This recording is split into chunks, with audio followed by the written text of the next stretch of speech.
من يهده الله فلا مضل له ومن يضلله فلا هادي له ونشهد أن لا إله إلا الله وحده لا شريك له ونشهد أن سيدنا وسندنا وحبيب ربنا وطبيب قلوبنا ومولانا محمدا عبده ورسوله صلى الله تعالى عليه وعلى آله وأصحابه وبارك وسلم أما بعد فأعوذ بالله من الشيطان الرجيم بسم الله الرحمن الرحيم أم حسبت أن أصحاب الكهف والرقيم كانوا من آياتنا عجبا إذ أوى الفتية إلى الكهف فقالوا ربنا آتنا من لدنك رحمة وهيئ لنا من أمرنا رشدا فضربنا على آذانهم في الكهف سنين عددا بارك الله لنا ولكم في القرآن العظيم ونفعنا وإياكم بالآيات والذكر الحكيم محترم হাজিরিন সম্মানিত মুসল্লিন কিরামগণ পবিত্র কোরআনের 114 সূরার মধ্য থেকে একটি সূরা সূরাতুল কাহফ। আজকে আমি আপনাদের সামনে সূরা কাহফ এর থেকে কিছু আয়াত তেলাওয়াত করেছি এবং সূরা কাহফ অত্যন্ত গুরুত্বপূর্ণ একটা সূরা। এই সূরার ফজিলত অনেক বেশি। সূরা কাহফ এর ফজিলতের ব্যাপারে বলা হয়েছে, হযরত আবু দারদা রাদিয়াল্লাহু আনহু হাদিস বর্ণনা করেছেন। হযরত আবু দারদা রাদিয়াল্লাহু আনহু বলেন যে রাসূল করিম সাল্লাল্লাহু আলাইহি ওয়াসাল্লাম বলেছেন, কোনো ব্যক্তি যদি সূরা কাহফ এর প্রথম 10টি আয়াত মুখস্থ করে তাহলে সে দাজ্জালের ফিতনা থেকে বাঁচতে পারবে। কারণ সূরা কাহফ পবিত্র কোরআনের সমস্ত সূরাগুলোর মধ্য থেকে অন্যতম একটা সূরা হলো সূরা কাহফ। এজন্য শেষ জামানায় দুনিয়ার মধ্যে যত ধরনের ফিতনা আসবে তার মধ্যে সবচেয়ে বড় ফিতনা হলো দাজ্জালের ফিতনা। আর আল্লাহর রাসূল বলছেন যে সূরা কাহফ এর প্রথম 10টি আয়াত যদি কেউ মুখস্থ করতে পারে তাহলে এই দাজ্জালের ফিতনা থেকে সে মুক্তি লাভ করতে পারবে। সূরা কাহফ দীর্ঘ একটা সূরা। এই সূরা এর তাফসীর আজকে থেকে আমরা আলোচনা শুরু করব এবং ধারাবাহিকভাবে সূরা কাহফ এর তাফসীর আমরা শুনতে থাকব ইনশাআল্লাহ। তো আজকে সূরা কাহফ এর তাফসীর শুরু করার আগে এই সূরাটা কোন প্রেক্ষাপটে কেন আল্লাহ নাজিল করলেন, কবে নাজিল করলেন, এই সমস্ত কথার জবাব আমরা আগে শুনি। যেই সমস্ত প্রেক্ষাপটে কোরআনের কোনো সূরা বা আয়াত নাজিল করা হয় ওই প্রেক্ষাপটটাকে ওই আয়াত বা সূরা এর শানে নুজুল বলা হয়। তো সূরা কাহফ এর শানে নুজুল কী ছিল? রাসূল করিম সাল্লাল্লাহু আলাইহি ওয়াসাল্লাম যখন নবুয়ত লাভ করলেন তার আগে 40টি বছর পর্যন্ত নবীজি কোনোদিন কাউকে ইসলামের দাওয়াত দেন নাই। দীর্ঘ 40 বছর পর্যন্ত আল্লাহর রাসূল মক্কার কোনো মানুষদেরকে বলেন নাই যে তোমরা ইসলাম ধর্ম গ্রহণ করো, তোমরা এক আল্লাহর অনুগত হও। এই সমস্ত কথা নবীজি 40 বছরের আগে বলেন নাই, কারণ আল্লাহর পক্ষ থেকে নবীকে নির্দেশ দেওয়া হয় নাই, এই কারণে তিনি বলেন নাই। কিন্তু যখন নবীজির বয়স 40 বছর হলো, তার পরবর্তীতে আল্লাহর পক্ষ থেকে নবীজিকে বলা হলো যে হে পয়গম্বর, আল্লাহ আপনাকে দুনিয়াবাসী মানুষকে জাহান্নাম থেকে বাঁচানোর জন্য পাঠাইছেন। সুতরাং 40টি বছর অতিবাহিত হয়ে গেল, এখনও পর্যন্ত আপনি দুনিয়ার মানুষদেরকে জাহান্নাম থেকে বাঁচানোর জন্য যে পয়গাম তাদের কাছে পৌঁছানো দরকার ওইটা এখনও পৌঁছান নাই, কারণ আমি আপনাকে নির্দেশ দেই নাই। কিন্তু আজকে থেকে আপনি মুসলমানদের মধ্যে মানুষদেরকে ইসলাম ধর্ম গ্রহণ করার জন্য দাওয়াত শুরু করে দেন। তো নবীজি আল্লাহর আদেশে পুরা মক্কার ভিতরে ইসলামের জন্য মানুষদেরকে দাওয়াত দিতে থাকলেন, গোপনে গোপনে দাওয়াত দিতে থাকলেন। এইভাবে কিছুদিন অতিবাহিত হয়ে গেল। এরপরে প্রকাশ্যে ইসলামের দাওয়াত শুরু হয়ে গেল। তখন আল্লাহর রসুলকে এই সমস্ত মক্কার মুশরিকরা, কাফেররা, যারা 40টি বছর পর্যন্ত নবীজিকে বিভিন্ন ভালো ভালো উপাধি, আল আমিন, সত্যবাদী, বিশ্বাসী, এই সমস্ত উপাধিতে ভূষিত করেছিল, এই মক্কার কাফেররাই আজকে নবীজির চির দুশ্মনে পরিণত হলো। নবীজির বিরুদ্ধে নির্যাতনের স্টিম রোলার চালানো শুরু হয়ে গেল। আল্লাহর রসুলকে অমানবিক নির্যাতন মক্কার জমিনে করা হলো। নবীজি মানুষদেরকে ইসলামের দাওয়াত দিতেই থাকলেন। যখন মক্কার মুশরিকরা কোনোভাবেই ইসলাম ধর্ম গ্রহণ করতে চাচ্ছে না, এমতাবস্থায় মক্কার এই সমস্ত মুশরিকেরা, তাদের ইসলাম সম্পর্কে কোনো জ্ঞান ছিল না। এমনকি মুহাম্মদুর রাসূলুল্লাহকে পাঠানোর পূর্বে যেই ধর্ম দুনিয়ার মধ্যে চালু ছিল সেটা হলো হযরত ঈসা আলাইহিস সালামের রেখে যাওয়া ধর্ম। ওই ধর্ম পালন করাই দুনিয়াবাসী মানুষদের জন্য তখন জরুরি ছিল। এটাকে ঈসাই ধর্ম বলা হয়, খ্রিস্ট ঈসাই ধর্ম। এই ঈসাই ধর্মের দাওয়াত হযরত ঈসা আলাইহিস সালাম মানুষদের মধ্যে দিয়েছেন।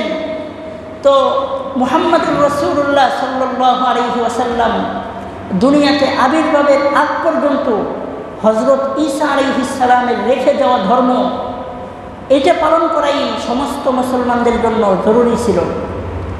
তো এখন ইহুদিরা, তৎকালীন সময়ের ইহুদিরা হযরত ঈসা আলাইহিস সালামের ধর্ম পালন করত, কিন্তু মক্কার মুশরিকেরা তারা ঈসা আলাইহিস সালামের রেখে যাওয়া ধর্ম পালন করত না, বরং তারা মূর্তির ইবাদত করত। পৌত্তলিক ধর্ম ছিল তারা। তো এই সমস্ত মুশরিকরা এরা একটা সিদ্ধান্তে উপনীত হলো যে এই যে মুহাম্মদ 40 বছর বয়স হয়ে যাওয়ার পরে নবুয়তের দাবি করল, এই মুহাম্মদ কি আসলেই সত্য নবী কিনা, এই ব্যাপারে একটু যাচাই বাছাই করার জন্যে মুহাম্মদুর রাসূলুল্লাহ সাল্লাল্লাহু আলাইহি ওয়াসাল্লাম কি সত্যিকারের অর্থে নবী কিনা, এই বিষয়টা যাচাই করার জন্যে মক্কা থেকে মদিনাতে কিছু খ্রিস্টান, কিছু মুশরিক লোকদেরকে পাঠিয়ে দেওয়া হলো যে তোমরা মদিনার ইহুদিদের কাছে গিয়ে শুনবা যে মক্কার মধ্যে মুহাম্মদ বিন আবদুল্লাহ নামক একজন ব্যক্তি নিজেকে ইসলামের নবী হিসেবে দাবি করতেছে, তার কথাটা কতটুকু বাস্তব। কারণ মুশরিকদের কাছে কোনো জ্ঞান ছিল না, কোনো কিতাব ছিল না, তারা কিছুই জানতো না, মূর্খ ছিল। কিন্তু ইহুদিরা হযরত ঈসা আলাইহিস সালামের রেখে যাওয়া কিতাব, এই কিতাবের আলেম ছিল তারা। শেষ জামানার নবী মুহাম্মদুর রাসূলুল্লাহর আকৃতি কেমন হবে, চেহারা কেমন হবে, তার বিশেষ বিশেষ বর্ণনা, এগুলো ওই সমস্ত কিতাবের মধ্যে রাখা ছিল। এজন্যই মক্কা থেকে কিছু মুশরিকদেরকে মদিনাতে পাঠিয়ে দেওয়া হলো যে তোমরা গিয়ে ইহুদিদের কাছ থেকে শুনবে যে মক্কার মধ্যে একজন লোক নিজেকে নবী দাবি করতেছে, আসলে তার নবী দাবি করাটা কতটুকু বাস্তব, এটা পরীক্ষা করা দরকার। এই বিষয়টা তোমরা ইহুদিদের কাছে গিয়ে জিজ্ঞাসা করবে। তখন দুইজন ব্যক্তি মক্কা থেকে মদিনায় গিয়ে ইহুদি পণ্ডিতদের কাছে গিয়ে বলল যে মক্কার মধ্যে একজন ব্যক্তি যার নাম হইল মুহাম্মদ আর পিতার নাম হইল আবদুল্লাহ, সে নিজেকে পয়গম্বর হিসেবে দাবি করতেছে। তখন মদিনার ইহুদিরা বলল যে শোনো, মক্কার মধ্যে যেই লোকটা নিজেকে নবী হিসেবে দাবি করতেছে তার কাছে গিয়ে তোমরা 3টা প্রশ্ন করবে। এই 3 প্রশ্নের জবাব যদি তিনি দিতে পারেন তাহলে মনে করবা যে তিনি সত্য নবী। আর যদি এই 3টা প্রশ্নের উত্তর তিনি দিতে না পারেন তাহলে তোমরা মনে করবা যে সে নবুয়তের মিথ্যা দাবিদার। 3টা প্রশ্ন কি ছিল?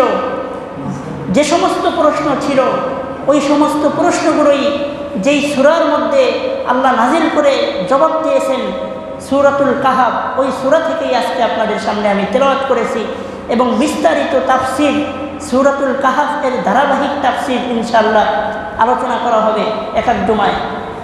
তো মদিনার ইহুদিরা মক্কার মুশরিকদেরকে বলল, তোমরা মক্কায় গিয়ে মুহাম্মদকে 3টা প্রশ্ন করবে। 1 নম্বর প্রশ্ন করবে যে আসহাবে কাহাফ কারা ছিল? আসহাবে কাহাফ গুহাবাসী 7 জন যুবক, এরা কারা ছিল? এদের পরিচয় জানতে চাইবে। 2 নম্বর প্রশ্ন করবে রূহ সম্পর্কে। রূহ কি জিনিস?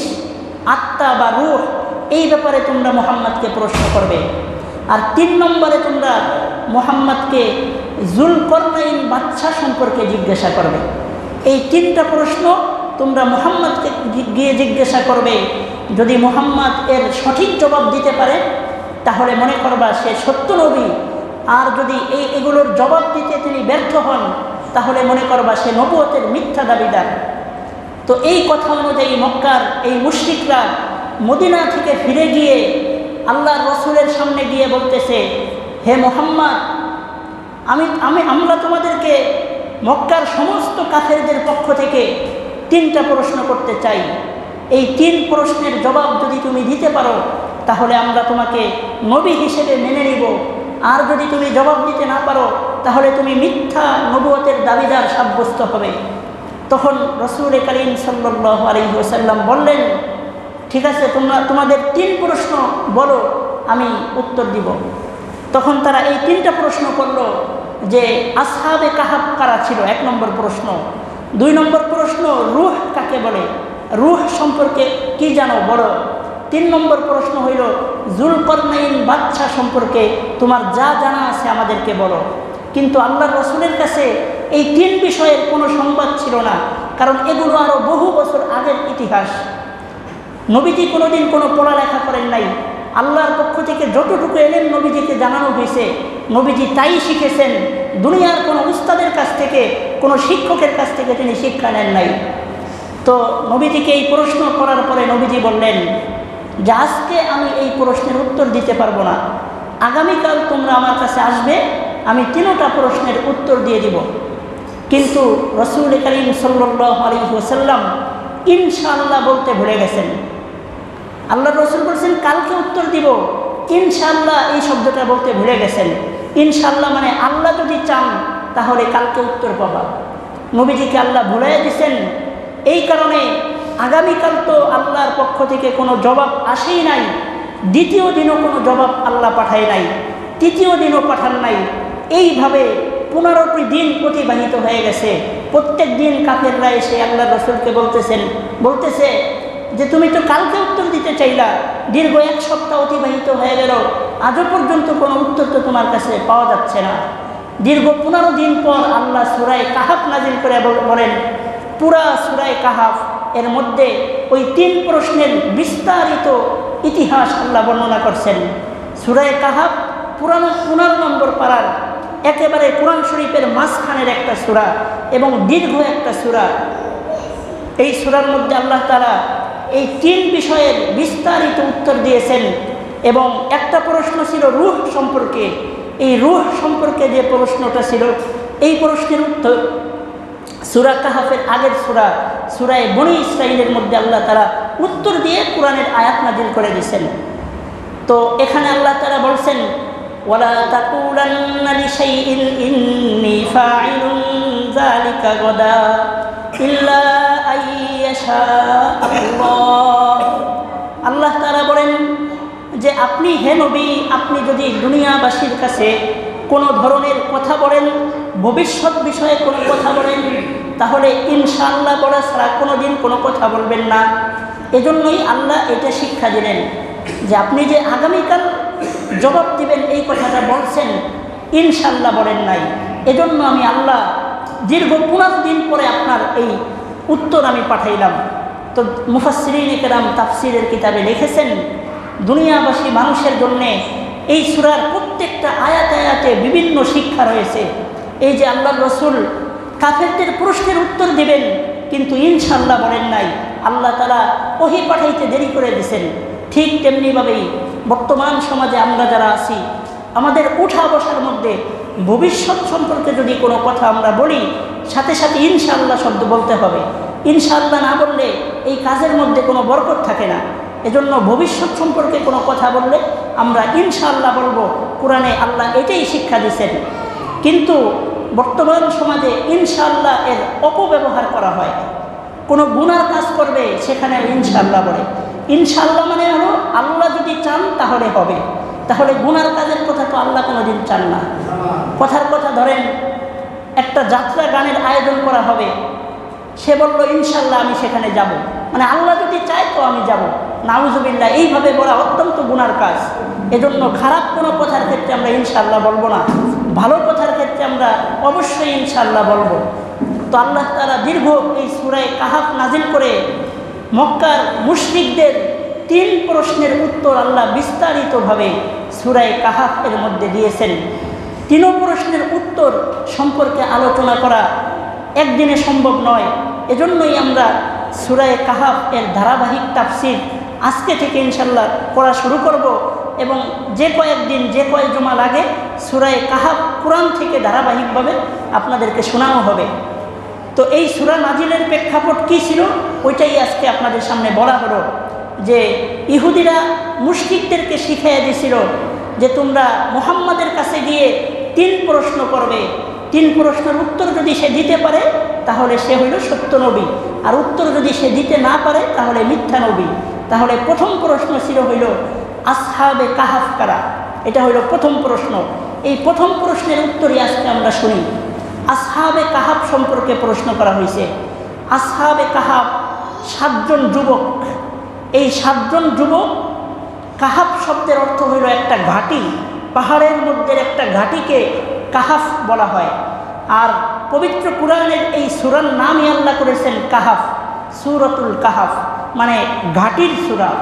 অর্থাৎ ওই 7 জন যুবক একটা ঘাঁটির মধ্যে অবস্থানরত অবস্থায় দীর্ঘ 309 বছর ঘুমন্ত অবস্থায় আল্লাহ তাআলা তাদেরকে ওখানে রেখেছিলেন ওই ঘাটির মধ্যে। এই জন্য এই সূরাটার নামকরণ করা হয়েছে ঘাটির সূরা বা সূরাতুল কাহাফ। তো এই যুবকরা কারা ছিল, কি কারণে তারা ওই ঘাটির মধ্যে ছিল, এই সমস্ত প্রশ্নের উত্তরই বলা হবে। এই সমস্ত যুবকরা ছিল হইল রাসূল করিম সাল্লাল্লাহু আলাইহি ওয়াসাল্লামের জন্মেরও প্রায় 400 বছর আগে একজন খ্রিস্টান বাদশাহ ছিল, অত্যন্ত জালেম। দুনিয়ার কোনো মানুষদেরকে ইসলাম ধর্ম গ্রহণ করতে দিত না। এই জালেম বাদশাহ ঘোষণা দিয়ে দিল, রোমানদের আমলের কথা, রোম সাম্রাজ্য তৎকালীন সময়ে চলমান ছিল। তো এই বাদশাহ দুনিয়ার মধ্যে ঘোষণা দিল যে পুরা রোমান অঞ্চলের মধ্যে কোনো মানুষ হযরত ঈসা আলাইহিস সালামের রেখে যাওয়া ধর্ম ইসলাম ধর্ম কেউ গ্রহণ করতে পারবে না। আর কেউ যদি ইসলাম ধর্ম গ্রহণ করে তাহলে তাকে এই রোমান সাম্রাজ্যের মধ্যে থাকতে দেওয়া হবে না।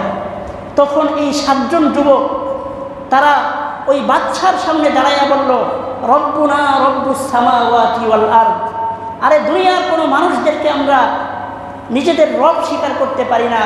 আমাদের রব হইল আসমান এবং জমিনের মালিক যিনি, তিনি। সুতরাং তোমার এই আদেশ আমরা পালন করতে পারবো না। দুনিয়ার কোনো মানুষ যদি ইসলাম ধর্ম গ্রহণ নাও করে, আমরা এই 7 জন ব্যক্তি দৃঢ় প্রতিজ্ঞা গ্রহণ করলাম, আমরা একমাত্র ইসলাম ধর্ম গ্রহণ করব। বাদশার সামনে যখন এমন সাহসিক বক্তব্য দেওয়া হলো, তখন বাদশার টনক নড়ে গেল। বাদশা ঘোষণা দিয়ে দিল যে এদেরকে 3 দিনের আলটিমেটাম দেওয়া হোক। 3 দিনের মধ্যে যদি এরা ইসলাম ধর্মকে থেকে বাহির হয়ে খ্রিস্টান ধর্ম গ্রহণ না করে তাহলে এদেরকে শুলিতে চড়িয়ে মৃত্যুবরণ করা হবে। তখন এই যুবকেরা আল্লাহর কাছে বলল, হে আল্লাহ, যদি ইসলাম গ্রহণের কারণে আমাদের শরীরের শেষ রক্তবিন্দু আল্লাহর জমিনে ঢেলে দেওয়া হয় তাহলেও আমরা ইসলাম ছাড়তে রাজি নই, আমরা ইসলাম ধর্মই পালন করব। তারপরের যে এই সূরার এই যে ঘটনাটা আপনাদেরকে বলতেছি, এটা সূরার প্রত্যেকটা আয়াতের ভিতরে আছে, কিন্তু ঘটনাটা যেন আপনারা সহজে বুঝতে পারেন এজন্য আমি আগে সংক্ষেপে একটু বলে দিতেছি, বাকি ঘটনা আমরা আয়াত থেকে ইনশাল্লাহ পড়ব। তো এরপরে আল্লাহ তাআলা এই 7 জন যুবকের অন্তরে একটা জিনিস ঢুকাইয়া দিলেন। আল্লাহ তাদেরকে বললেন যে তোমরা পাহাড়ের ঘাটির মধ্যে যাও, গিয়ে ওখানে যায় তোমরা বিশ্রাম নাও। তখন এই 7 জন যুবক একসাথে পাহাড়ের ঘাটির দিকে হেঁটে হেঁটে গেলেন। তাদের পিছনে একটা কুকুর ছিল, এই কুকুরটাও তাদের পিছনে পিছনে যাইতে লাগলো। তখন 7 জন যুবক তারা এই কুকুরটাকে বারবার নিষেধ করতেছে, বারণ করতেছে, কিন্তু কুকুর কিছুতেই শুনতেছে না। কুকুর বলতেছে যে আমি তোমরা যেখানে যাবা আমি তোমাদের পাহারাদার হিসেবে সেখানেই যেতে চাই। তখন এই কুকুরটাও ওই 7 যুবকের সাথে পাহাড়ের ঘাটির মধ্যে চলে গেল। পাহাড়ের ঘাটির মধ্যে যাওয়ার পরে এই 7 জন যুবক আস্তে করে ঘুমায় পড়ল। আল্লাহ তাআলা তাদের চোখের মধ্যে, তাদের কর্ণকুহরের মধ্যে, অন্তরের মধ্যে এমন ঘুম দিলেন, 309 বছর অতিবাহিত হয়ে গেল, তারা টেরও পেল না। এবং আল্লাহ তাআলা কোরআনের মধ্যে বলেছেন যে 309 বছর পর্যন্ত তারা সেখানে ঘুমাইছে। এই ঘুমের মধ্যে তাদের খাবার দাবারের ব্যবস্থা আল্লাহর পক্ষ থেকে অটোমেটিকভাবে করা হয়েছে।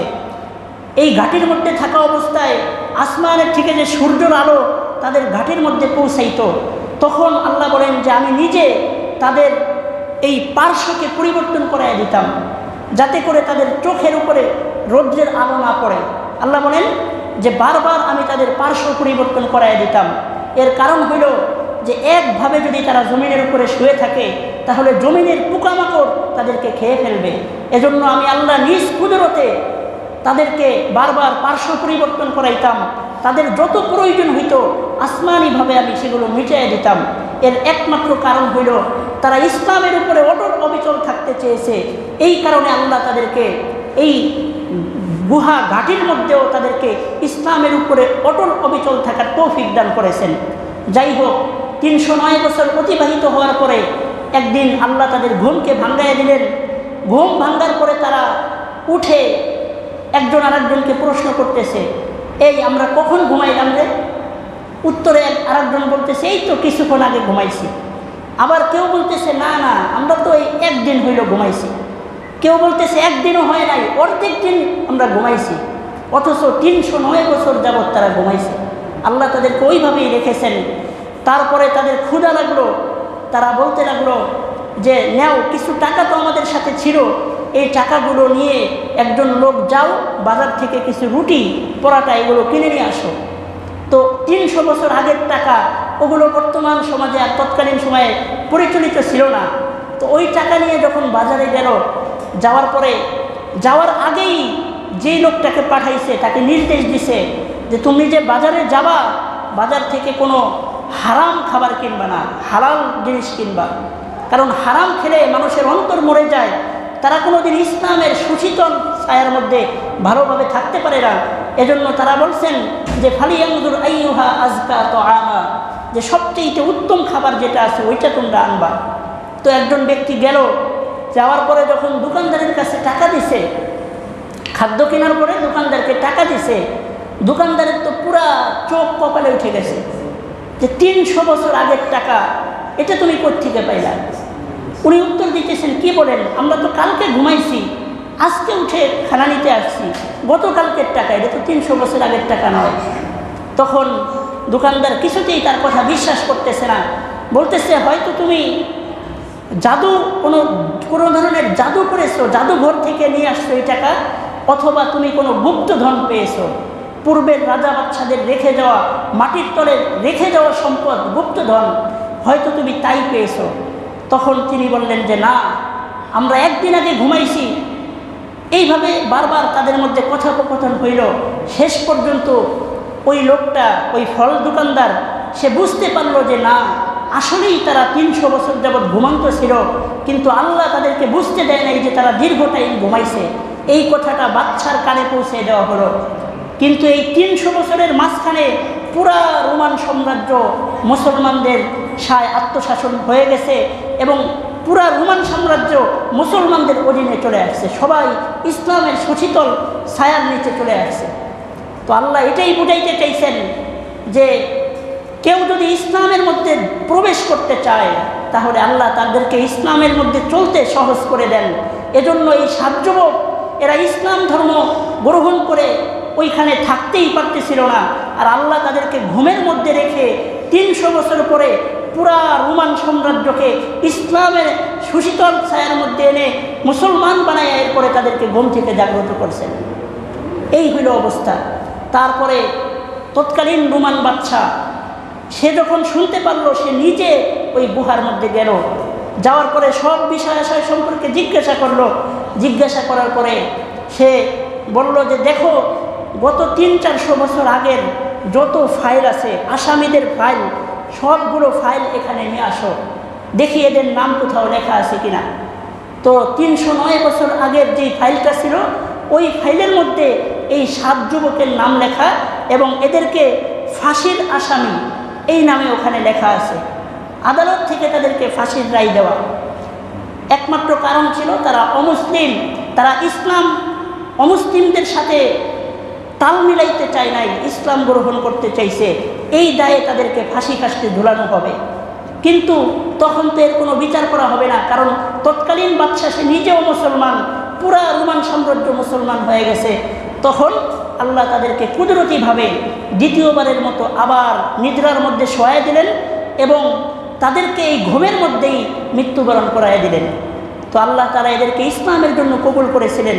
মুফাসসিরিন কেরাম তাফসীরের কিতাবে লিখেছেন যে আজও পর্যন্ত যদি ইহুদি খ্রিস্টানদের রাষ্ট্র হোক না কেন, কেউ যদি আল্লাহর দ্বীনকে পালন করতে চায়, ইসলামের ছায়াতলে আসতে চায়, আল্লাহ তাদেরকে ইসলাম ধর্ম গ্রহণ করতে, ইসলামের ছায়াতলে আসতে ওইভাবেই সহজ করে দিবেন, যেমনভাবে ওই 7 যুবককে আল্লাহ তাআলা ইসলামের ছায়াতলে আসতে সহজ করে দিয়েছেন। তো আল্লাহ রাসূলকে এই 3টা প্রশ্ন করা হয়েছিল, তার প্রথম প্রশ্নের উত্তর হলো এই 7 যুবকের ঘটনা। এই ঘটনাটাই আল্লাহ আমি যেইভাবে আপনাদেরকে শোনাইলাম এইভাবে সূরা কাহাফের মধ্যে আল্লাহ বর্ণনা করছেন। কিন্তু সূরার আয়াতগুলো পড়ে পড়ে তর্জমা করার মতো সময় আজকে নাই। ইনশাআল্লাহ আগামীকাল বাকি 2 প্রশ্নের উত্তর এবং সূরা কাহাফ এর ধারাবাহিক তাফসীর আগামী জুমা থেকে আপনাদেরকে শোনানো হবে। আল্লাহ আমাদেরকে যে কথাগুলো শুনলাম এগুলোর উপরে আমল করার তৌফিক দান করেন। আমিন। ওয়া আখিরু দাওয়ানা আনিল হামদুলিল্লাহি রাব্বিল আলামিন।